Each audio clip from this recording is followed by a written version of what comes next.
Hello, everybody. Thank you for joining us for another episode of Trash Talk with Nate Trash. I'm Nate Trash. We are joined by Schuylar from He Is Legend. Very excited about this. Thank you to the people at Looters for setting this up.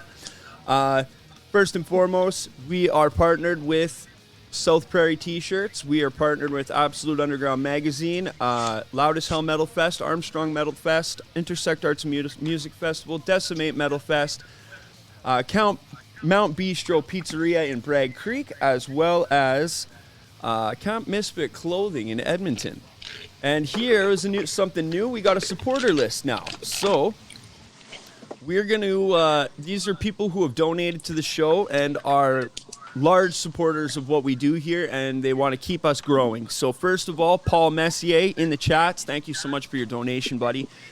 Paul is also a music creator himself. You need to go check him out. Dan Lowy from Metal Away of Life Facebook group. High as Fuck Happy Hour. Shout out to Gerd and Dab Jesus.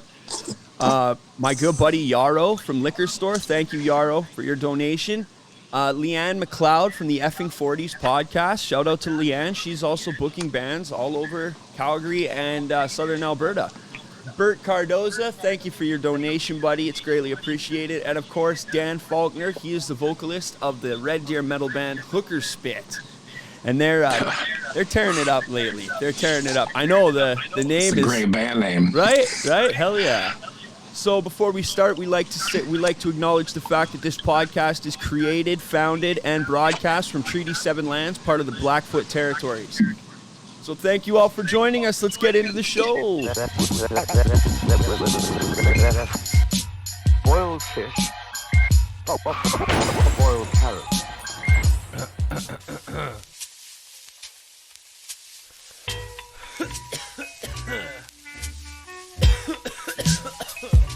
We'll have to start a war a bit there.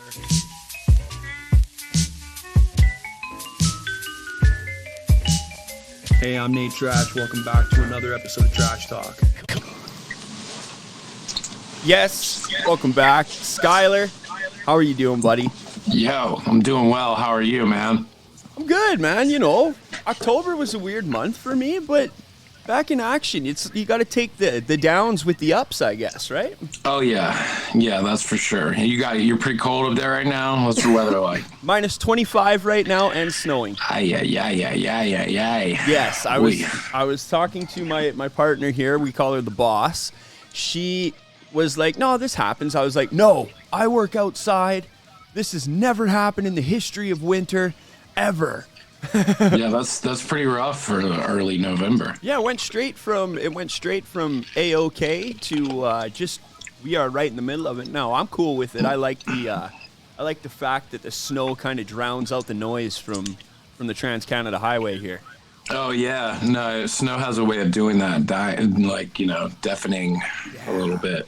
Actually, one of my earliest childhood memories is the sound of snow in a dream under your feet, like that crunch. I have this weird visceral memory of like wandering through the snow and remembering that this is like a sound of terror in my dream from when I was really young, and like having that epiphany at one day, just like out of the blue. One of those little triggers. It rocked me. Yeah, like an ear tick. It was just like something that like I was walking through the snow and I just like recognized the sound from a dream. It was very bizarre. That's cool. Yeah, that's a crazy snow's weird, man. I've had that happen with I work outside. I'm a construction worker. So my hands will get really sore and they'll get like this weird vibration, like tense feeling. And it'll be like, I remember, same thing, a dream trigger. It's like, I remember that this was the part in the dream where I was able to like magnetize something with my hands. And then it's sick. Like obviously that's not going to happen, but it's the exact same feeling, you know? It's really weird to think about. Yeah, it's in you. It's innate. And it's like, what is this? Where did this come from? And then it just hits you like, oh, man, this is from a dream. Yeah. It's very bizarre. Yeah. It's intense how strongly those... Because, like, I was watching one of your other podcasts, and you were talking about dreams as well, about how you don't really remember them and then you just don't think about it. It's like, oh well, that's a dream, right? But then something Right. happens, and it's that dream pops right back in there, like it was like a fucking flash from a TV show. Yeah, it can hit you quick, and you know, like I've had random like bits of inspiration come from them, but most of the time, I mean, I don't know. I think I took a break from cannabis and got my dreams back, which was like really huge to know that was like a big notch on my belt for like, whoa, this is what dreaming feels like, you know, because I mean, I lost it for a long time. So yeah, there's a little pinch for sobriety right there. It's like just being able to have some of your faculties back that you don't normally remember, you know. It was like it was a nice little cherry on top. Yeah, and they come back like hard, because I did a little bit of research on it, and that what creates those dreams, that builds up and doesn't go away and builds up. So when you stop the cannabis use and those receptors are finally like cleaned off a little bit, that floodgate opens, and then for like 2-3 days you're just like, you wake up kind of like panting a little bit, like, yeah, I had some really visceral, insane dreams over that time. I was just like, you know, back in like getting terrified, being chased, and you know, just things that are like insane that you never expect to like come back to you. So yeah, you fall and you feel the wind on your face and stuff, right? Or like, yeah, very, very, very surreal, but very like in the moment, like just waking up like, what's going on? The ones that get me are the ones with animals, where you go to pet an animal and it bites you. And like, and you flinch and wake yourself up. And then you feel that feeling on your hands when it bites you, and you're like, that's not what it feels like to get bitten, is it? Right. Yeah. Those are crazy, man. It's crazy what your brain can do to you while you're asleep, you know. And they say it's all just like kind of defragging separate memories and whatnot, just like putting things back in place. But who knows, you know? I like the theories that, you know, your dreams are another world that you drift into.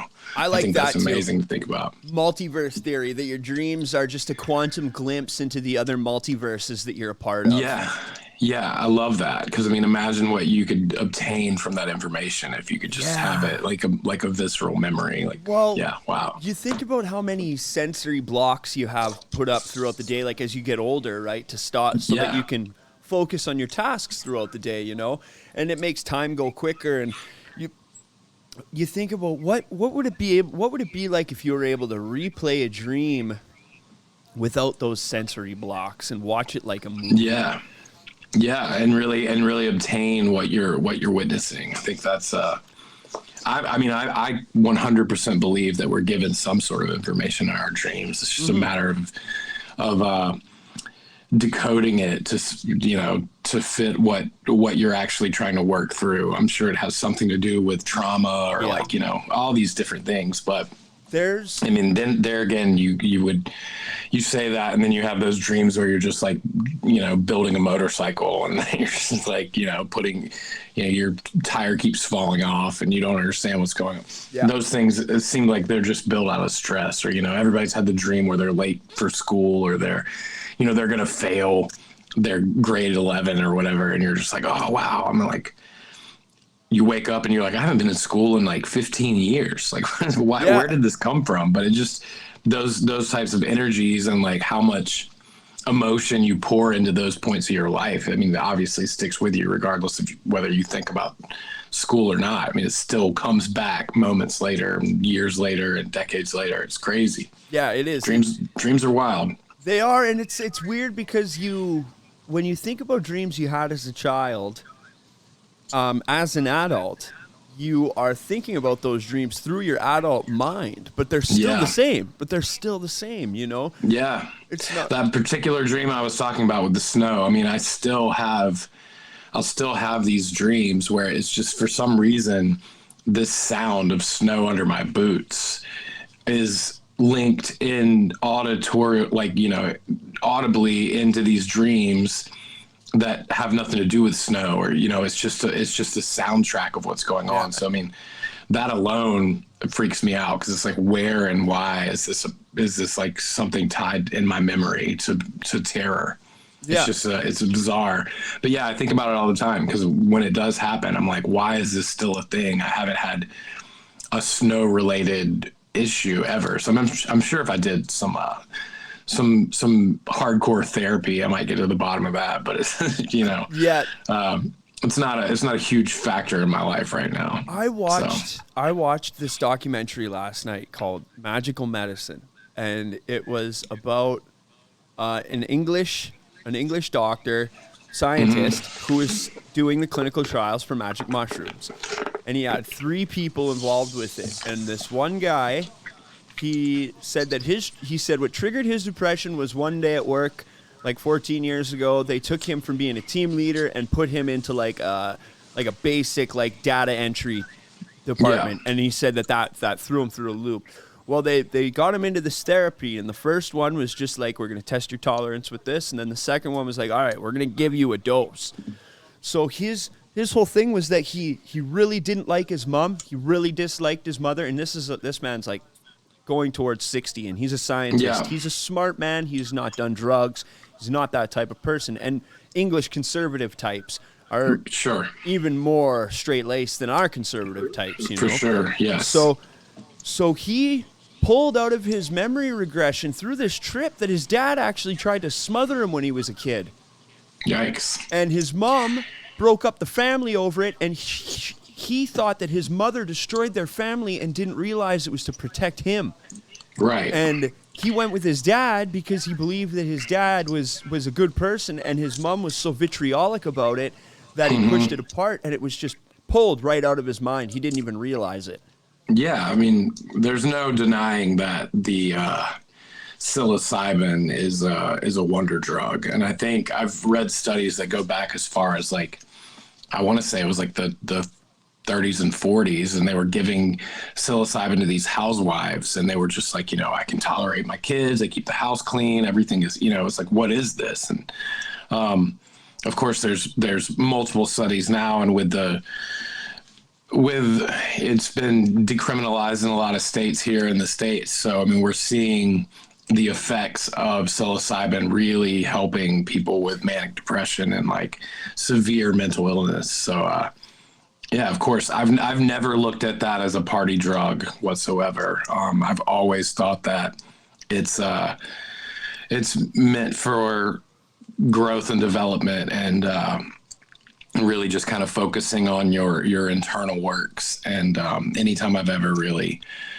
taken mushrooms for any real reason other than to just giggle with a small dose, any heavy dosing I've ever gone through has been a bit of a spiritual experience for me, and more about my growth and learning about myself through myself, which is I guess if you haven't ever done it, it doesn't make sense. But yeah, there's some times where I just, you need to reset. And I've even read that some shamans say if you can't afford to do ayahuasca once a year, you should trip mushrooms at least 3 times a year to recenter yourself with the earth mother, whatever.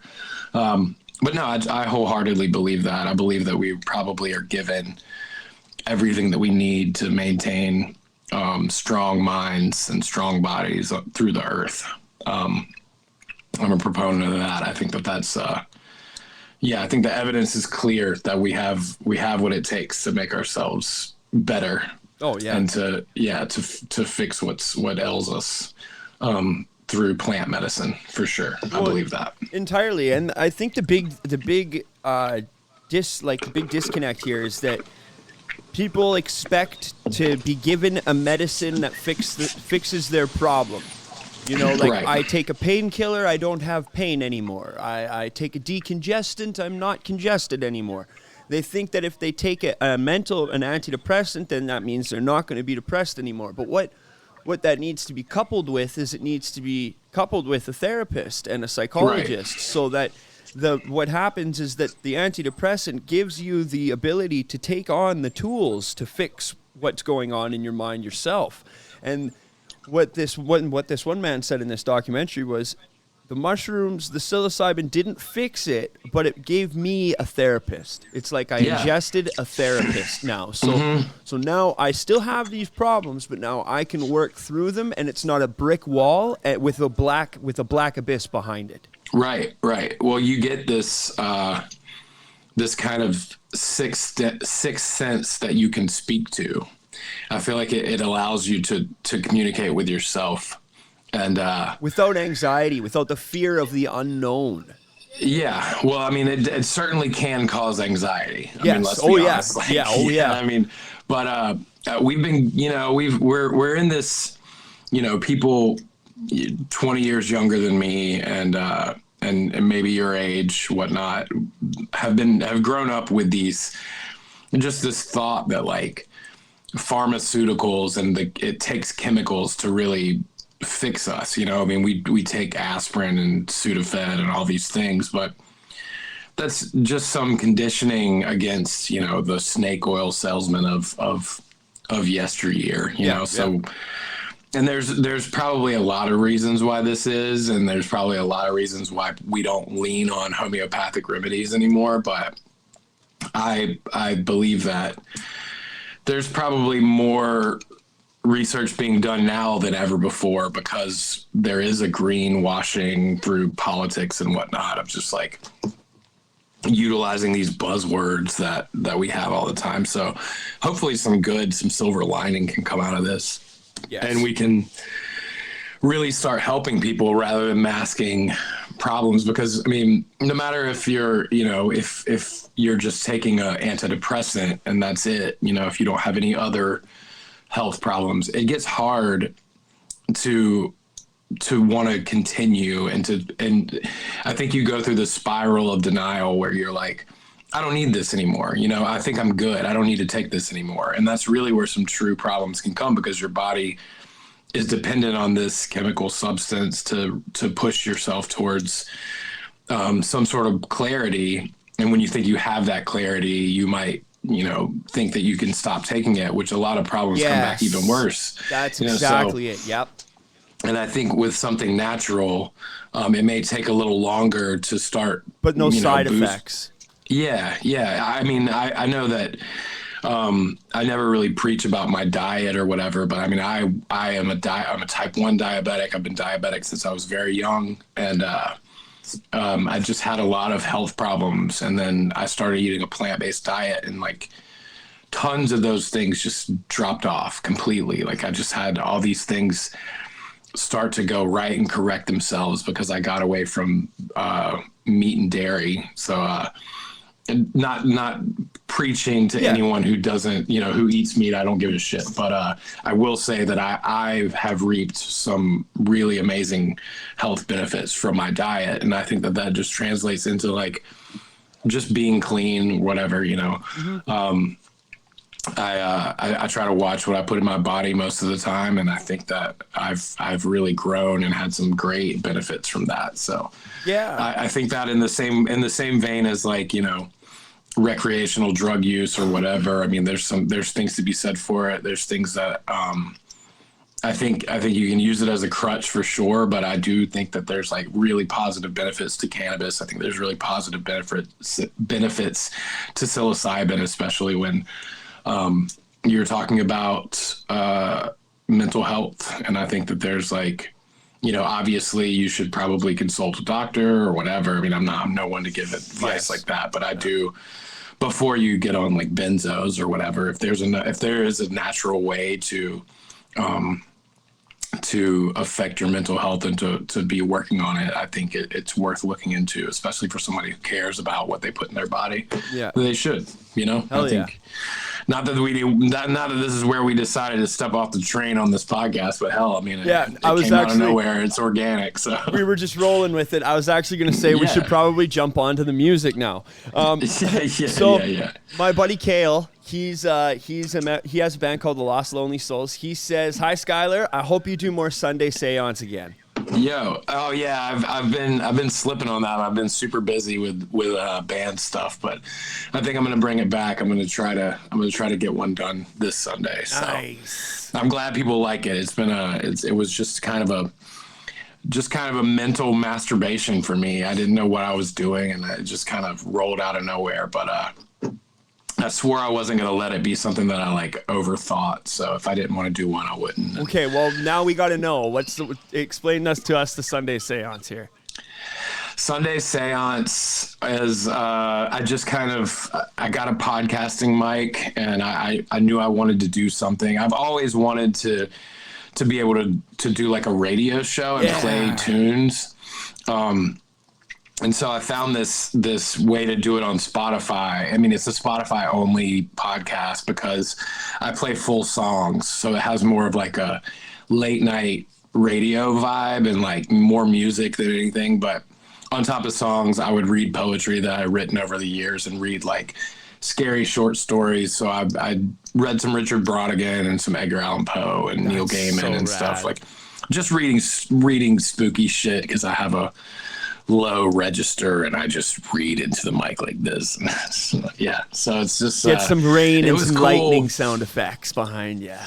Yeah. No, I mean it's really bare bones, awesome. Like, you know, nothing. But it's cool that people dug it because, you know, I would just like play songs that I love, and usually they're just kind of like moody, you know, whatever songs I decided to play. But I really love that aspect of it. I've always wanted to do a radio show where I could play tunes, like, and just break in and talk shit. So that's kind of where it came out of. Well, one thing I've noticed with the new podcast and content creation universe that we have going on is that like musicians that have been doing it for a long time, they don't realize that the fans are like dying to get that personal interaction and to get that look into the connection, right? Like, like 20 years with He Is Legend, that is a back catalog that has changed people's lives, you know? True. So when it's humbling. It's and to know that people gave a shit to listen to me like just wax and wane poetically on a microphone in my office. I'm like, it was pretty rad because I didn't expect anybody to really listen. It was just something that I wanted to do and get out and see if, you know, so I've done 5 episodes maybe, and it's but it's just always been for me, you know. It was always just like a really cool thing to get out, just the cobwebs, clear my mind. And I mean it's been really rad, and I've been working on some ideas for it. You know, I've had some people just express interest in being a guest, which I never thought would have been a thing. I just thought it was going to be me just, you know, going on and on about whatever. But I think it'll continue. It might not be every week, but I think I'll have some things done here in the next week or so, and I'll probably put out another one. Do one a month. Yeah. It Last became something Sunday. where, like, you know, I was kind of on some downtime in between films. I work in film here in town, so like, you know, when I had the downtime, I was like, oh, I have to do something creative, and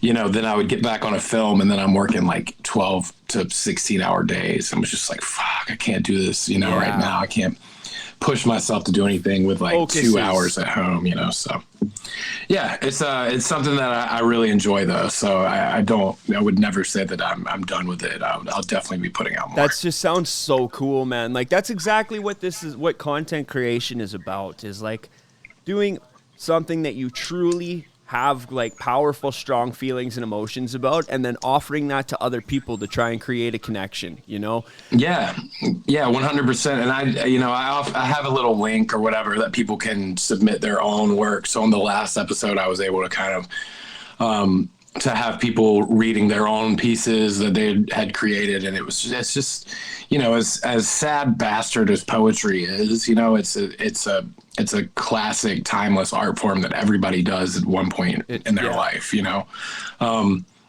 either just being silly or really trying to work through something. It's also a part of therapy, I believe. So for me, just to be able to read some things that I knew would never make it into songs, or things that I had for some reason hung on to for so long, and to pair that with music that I just like, that pulls at my heartstrings. It's a pretty emo podcast, but it's, you know, it's cool. I really dig doing it, and I dig the response, especially for people who are into hearing spooky stories or whatever. Neil Gaiman's a beautiful I love Neil writer. Gaiman. Yeah, I love him so much. And so reading his stuff, I don't even know if it's legal to do. I'm just reading things that are on my bookshelf. So I'm just like, yeah. It's totally legal until they tell you it's not. Until they say no. Yeah, exactly. It's better to ask for forgiveness. So yeah, I mean, I've just been doing that, and I'll definitely do another one. So thanks for the love on that. I appreciate that, guy. Okay, now, what's going on with He Is Legend right now? We are about to depart on a small tour for this, the release of Endless Hallway this Friday, November 11th, 11/11. Nice. We're going out with our buddies in Valiant Thor. We've got a hometown show this Friday when the record drops. And then we'll be playing a few North Carolina dates, South Carolina, Louisiana, Georgia, and then a few shows in Texas. So really just kind of pushing, I think it's like 10 days. It's a very small tour before the holidays, but we just wanted to play a little when this came out. It would be weird to not play some shows for a record release. So book these. Hopefully we've got more stuff coming up in the future.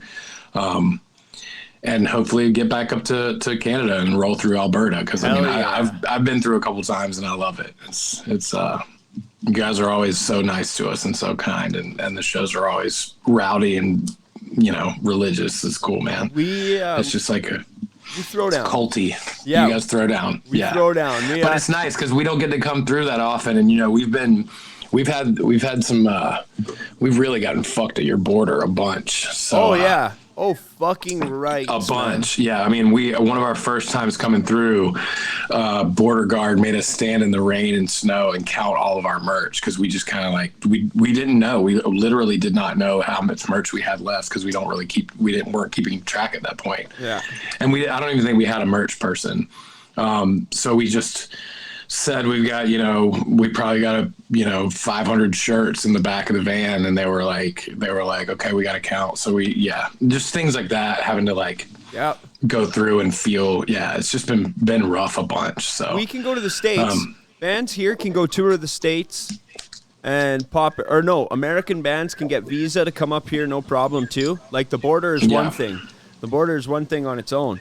But Americans to get visas is super easy. But for a Canadian band to get the proper visa to go do a good 2-3 week tour is motherfucking hell. I bet. Yeah, I mean, it's ridiculous. I mean, it's just an imaginary line in the ground, and we're just let us come up and play. Yeah, exactly. So we've had a bunch of problems trying to get in, but we love when we get up there. So hopefully that'll happen in the beginning of next year. I mean, I'm anticipating a lot of dates, hopefully, for this new record and being able to come back up. Because I mean, I think the last time we came through, we were with Guar. And so it's been quite a bit. I think that might have even been 2017, maybe 18. But it's been a while. So and that was hell, man. That was in December, going through Thunder Bay, and just it was a crazy run, but worth it to see Guar every night. It was pretty worth it. Hell yeah, man. Valiant Thor. I remember seeing Valiant Thor when I was probably 13 years old at Warped Tour. One of the greatest bands ever. Yeah, they're cool. They hail from around here. They're local to us, and we've never done a tour together. We may have played a couple shows together in the past, but we've never just linked up. So this will be fun. I think fans will dig it. It'll be fun shows. Long hair and beards all over the place. Yeah.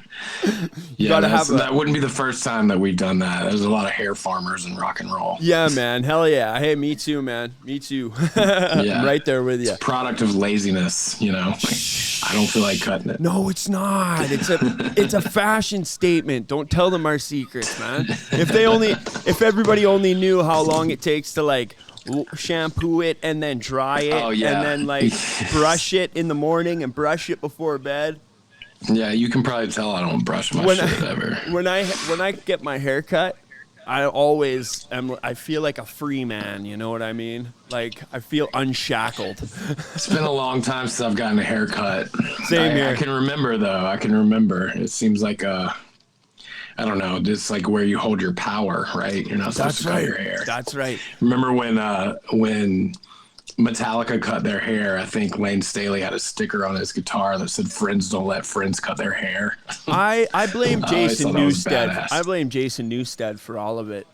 Oh yeah, yeah. I blame him for everybody. I saw some articles about the Load and Reload albums and how like Bob Rock was defending it and how there's all this going on. And I was like, you know what, man? You know what? The only thing that I see in these new metal Metallica albums that nobody likes, the only common denominator here is Jason fucking Newsted. Okay. Now, if I'm sure. I mean, I just remember thinking he looked rad when I was little. I love that like undercut.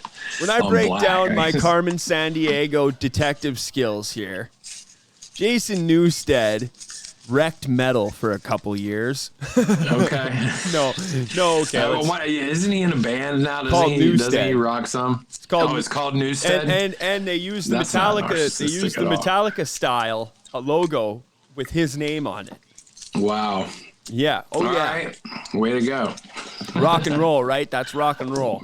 Yeah, let's rock and roll for sure. I haven't heard it, so I can't speak in on it. Yeah. I just like punching up. I just like punching up instead of punching down. I got to go for the big bands. Don't ever punch down. No, man. I like down. to make fun of the big bands. Obviously, I give my respect where respect is due, but I like to make fun of the big bands. Yeah.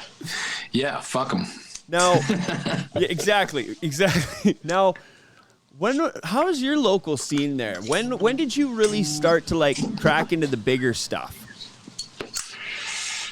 When we graduated high school, we basically started touring. We had a little tour booked down to Florida.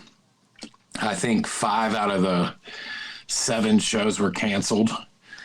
But it was just a matter of getting on the road, you know? So we just wanted to play, and we wanted to play out of town. And that was like our main concern, was just to get out of town for whatever it was worth. I'd say scene in Wilmington, where we're from. I mean, our town is at the end of I-40.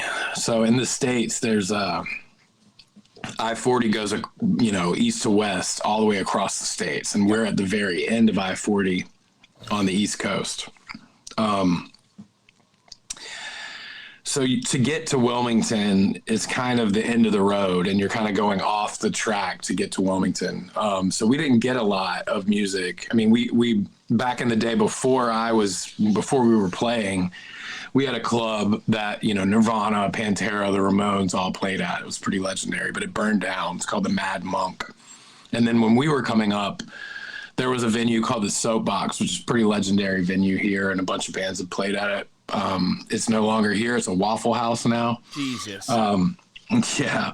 But so we didn't have that many. I mean, the club we're playing with Valiant Thor on Friday is a pretty legendary punk club for Wilmington, and pretty much the only venue in Wilmington now, other than like your big Live Nation venue that we have. And then we have like a hippie kind of outdoor amphitheater that really only plays like alt kind of white boy reggae town and shit. festivals, the festivals for the community.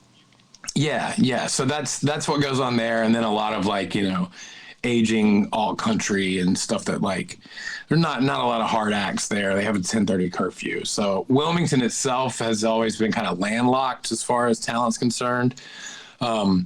But we do, we're an hour and a half from Myrtle Beach, where there's a House of Blues. So you would get your like active rock radio and some hip hop artists come through there. And we got to see a lot of that coming up. And we would see the Deftones there, and, Zombie and Manson and all these bands that we loved when we were growing up. So that was kind of our jump off point. Other than that, the Cat's Cradle was about 2.5 hours drive up towards, in the Triangle. It's in Chapel Hill, North Carolina. Mm-hmm. And then you could see like the Melvins and Torch and like The Sword and all these bands that we loved. But yeah, it was always a drive to get out, and that was where we would end up playing our biggest shows, would be up in the Triangle area. So we were lucky enough to have bands like Code 7 and Corrosion of Conformity. And, I love Corrosion.